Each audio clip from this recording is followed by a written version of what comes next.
Sejam bem-vindos à nossa aula 3 do programa TCC em Casa. Que bom que vocês estão aqui, espero que tenham gostado das aulas 1 e 2 e que possamos aproveitar o que construímos na aula 1 e 2 na nossa aula 3.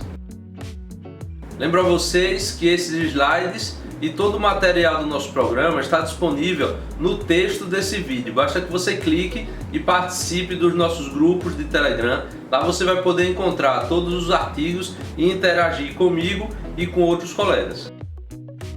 Nesta aula 3, nós iremos discutir a estrutura que um trabalho ou um artigo científico precisa ter para que seja publicado numa revista científica e vamos diferenciar essa estrutura entre um artigo teórico, meramente teórico, e um artigo que trata dados de campo.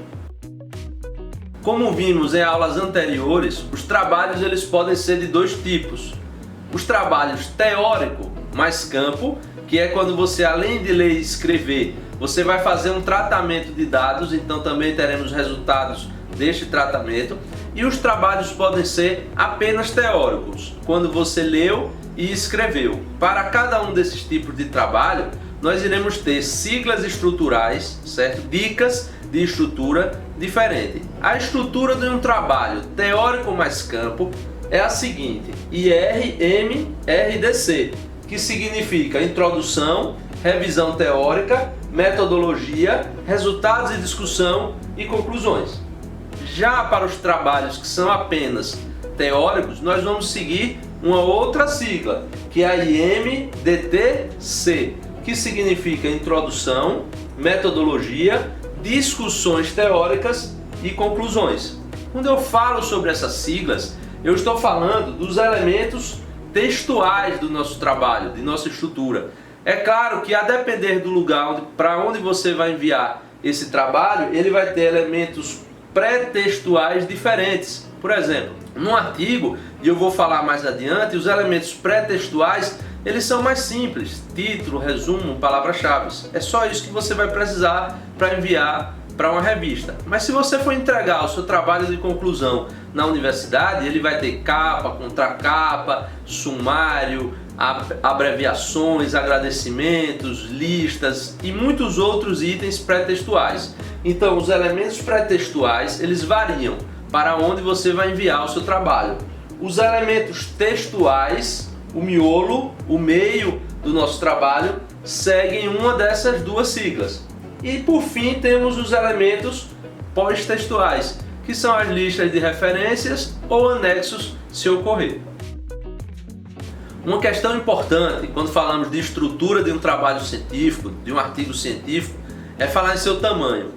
Eu não recomendo que as pessoas se preocupem com o tamanho do trabalho. Muita gente acha que tamanho é documento, que um trabalho científico gigantesco, enchendo linguiça, vai servir para a sua vida. Eu prefiro trabalhos menores e que apresentem de uma forma mais clara e objetiva soluções para o problema que se pretende estudar. Mas é claro que para enviar para a faculdade, a formatação ela vai ter um tamanho maior, porque os espaçamentos, os espaços que você dá entre os parágrafos, o tamanho da fonte vão ser maiores. Então, naturalmente, o mesmo trabalho, com a mesma essência, mesmo conteúdo, ao ser entregue num formato que a faculdade lhe exigiu, ele vai ser maior do que o formato para o qual você vai enviar para as nossas revistas. Então, a gente precisa ter essa atenção quando tratamos de tamanho.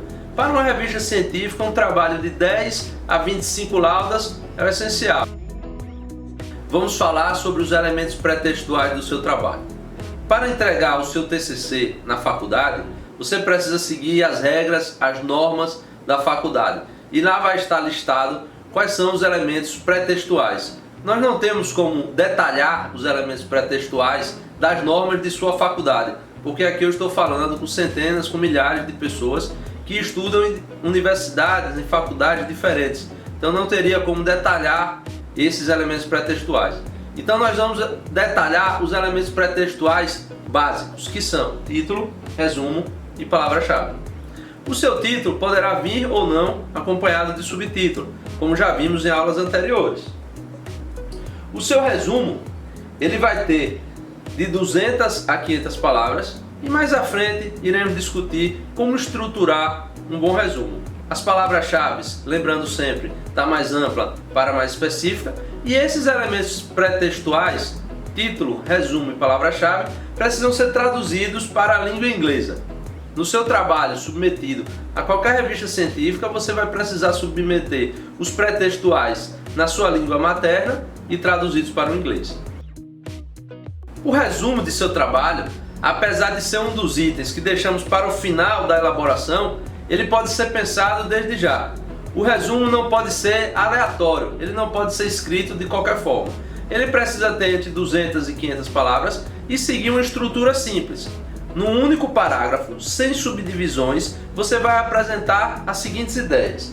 Você vai apresentar o problema da pesquisa, ou seja, já respondemos em aulas anteriores como definir um problema, o objetivo geral da pesquisa, a articulação de ideias, ou seja, quais são os principais temas que você vai tratar no seu trabalho, a natureza metodológica da sua pesquisa, qual o tipo de pesquisa, é uma pesquisa bibliográfica, é uma pesquisa de campo, os resultados e as conclusões. Percebam que só com o resultado das aulas anteriores do nosso programa, você já consegue elaborar a maior parte do seu resumo, ficando faltando apenas os resultados e as conclusões. Chegamos à introdução, e aí eu quero combinar com vocês algo.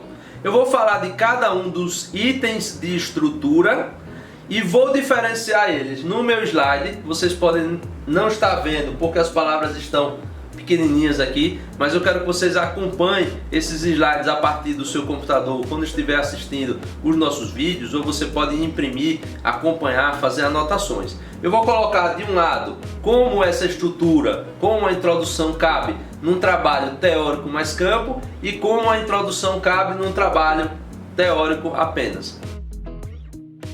Dito isto, vamos falar sobre a introdução.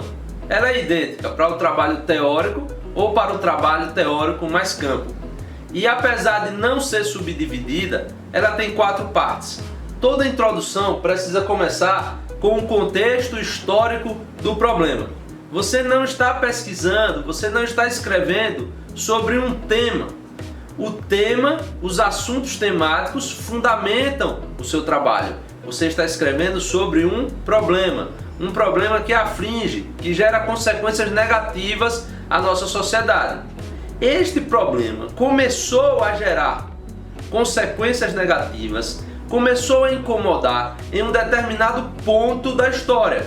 Então ele tem contexto histórico no Brasil e no mundo. Você precisa começar a sua introdução trazendo esse contexto histórico à luz do seu leitor.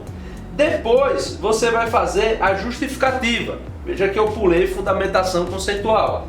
Justificativa significa dizer qual é a importância de resolver o problema ou as consequências desse problema. Então eu apresentei história, mostrei às pessoas quando começou esse problema e como ele se comportou ao longo do tempo. Agora eu apresento a justificativa, que é dizer por que é importante resolver ou estudar esse problema.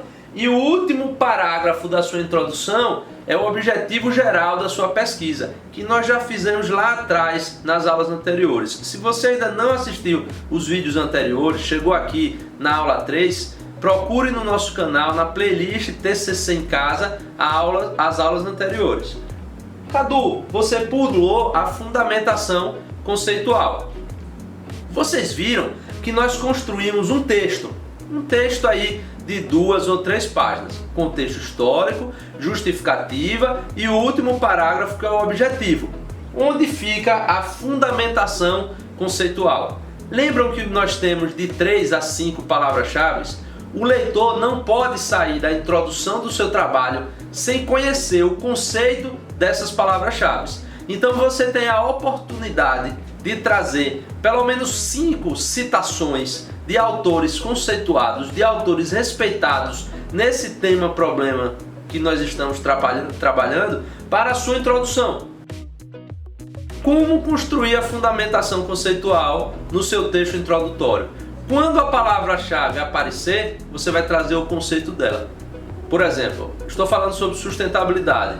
E aí de repente a palavra sustentabilidade apareceu pela primeira vez na minha introdução. Eu vou colocar lá, segundo Capra, Fritjof Capra, que é um grande autor, um autor que eu gosto, segundo Capra, sustentabilidade é isto, isto e aquilo. Então o que é que aconteceu? Eu trouxe um grande autor, um autor respeitado para minha introdução. É possível escrever uma introdução sem nenhuma citação? Não vejo essa possibilidade. Por quê? Porque estes conceitos das palavras-chave não fui eu que defini como autor. Eu preciso trazer a riqueza de conhecimentos, os conceitos de outros autores, das fontes onde eu bebi aquele conhecimento. Então a sua introdução ela vai ser composta, independente do tipo de trabalho, de contexto histórico, fundamentação conceitual, justificativas e o seu objetivo geral. Isso é uma boa introdução para a publicação de trabalhos científicos. Vamos falar sobre a metodologia do seu trabalho. Todo trabalho vai explicar para o leitor qual foi a metodologia, qual foi o passo a passo, qual foi a estratégia utilizada para que aquele trabalho fosse criado, para que surgisse aquelas soluções para o problema escolhido. Nós vamos ter o trabalho teórico mais campo e nós vamos ter o trabalho teórico. No trabalho teórico é muito fácil falar de metodologia. Você vai dizer ao seu leitor que você leu e escreveu, fez uma pesquisa bibliográfica, encontrou artigos e livros, fez uma leitura sistemática desse material e escreveu. É muito fácil escrever a metodologia de um trabalho meramente teórico. Mas se o seu trabalho for teórico, mais campo, agora sim, diferente da introdução, nós vamos subdividir. Item 3, metodologia. 3.1, objeto de estudo. Quem eu estou observando? Qual é o meu sistema? Percebam, lembrem das aulas anteriores, um problema ataca um sistema. Quem eu estou observando? Qual é o sistema que está sendo estudado? Então, eu tenho o meu objeto de estudo e eu preciso apresentar esse objeto de estudo ao leitor. 3.2, coleta de dados. Quando eu observo esse objeto de estudo, quais são os dados, quais são as ferramentas, os instrumentos que eu vou extrair desse objeto de estudo? Como eu irei observar? Como eu irei extrair os dados? Então eu vou falar para o meu leitor, eu vou explicar como coletar dados. Item 3.3, tratamento de dados. Eu tenho um objeto de estudo, coletei dados sobre eles e esses dados precisam ser tratados. Então eu vou explicar qual foi o tratamento estatístico, quais foram as fórmulas, as estratégias estatísticas aplicadas sobre os dados para gerar resultados. Vamos falar sobre revisão e discussão teórica. Para um trabalho meramente teórico, nós chamamos de discussão teórica, pois eu não estou fazendo uma revisão, uma preparação do leitor para entender dados. No trabalho teórico, eu tenho dados apenas bibliográficos, eu tenho leitura e escrita. Na hora que eu faço a escrita, eu estou fazendo uma discussão de teoria.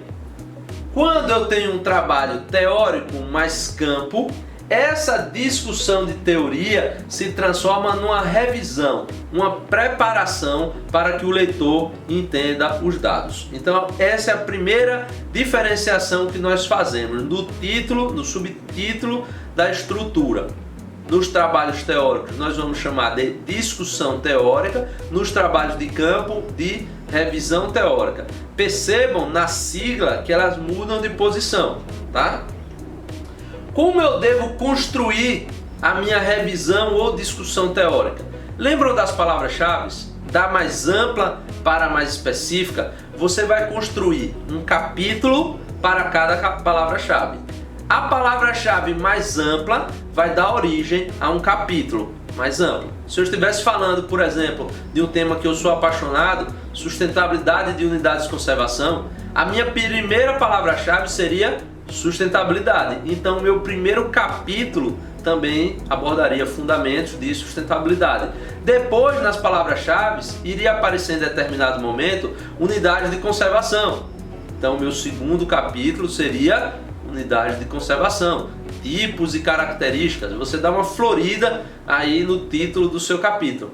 Minha última palavra-chave seria indicadores de sustentabilidade. Então eu iria lá e colocaria um capítulo sobre indicadores de sustentabilidade. Lembrei dessa dica. A ordem das palavras-chave da mais ampla para a mais específica, a ordem dos capítulos do mais amplo para o mais específico.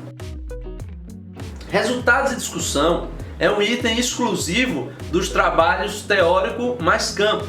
Porque no trabalho meramente teórico, a própria teoria, o conjunto de capítulos já é um resultado, já é a discussão teórica. Veja nos slides passados. No trabalho de campo, você tem uma revisão teórica que prepara o seu leitor para entender os resultados e a discussão. Resultado é aquele gráfico, é aquela tabela, é aquele esquema que foi produzido após o tratamento de dados. Discussão é a explicação ou comparação destes resultados. Nós dizemos que a discussão ela pode ter dois níveis, preste atenção. O nível 1 é quando você apenas explica os resultados. Tem uma tabela, que é um resultado do seu trabalho, e você vai explicar essa tabela. Então a gente diz que é uma discussão primária, uma discussão de nível 1. E aí a gente também tem a discussão de nível 2, que é quando você tem a sua tabela, os seus dados, e além de explicar os dados que o seu trabalho produziu, você compara com outras pesquisas científicas. Você fez uma discussão ampliada, uma discussão amadurecida, que foi explicar os seus dados e comparar eles com outras pesquisas. Não se preocupe, se você está no início da carreira, provavelmente você vai estar escrevendo um trabalho só teórico. E aí você avança na sua carreira acadêmica e você vai ter um trabalho teórico mais campo.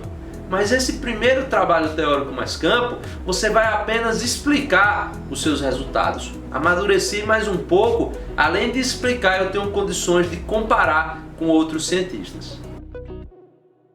Chegamos à conclusão, que apesar do nome não é a parte final do nosso trabalho. O nosso trabalho termina lá na lista de referências, nos anexos. A conclusão é o final dos elementos pré-textuais.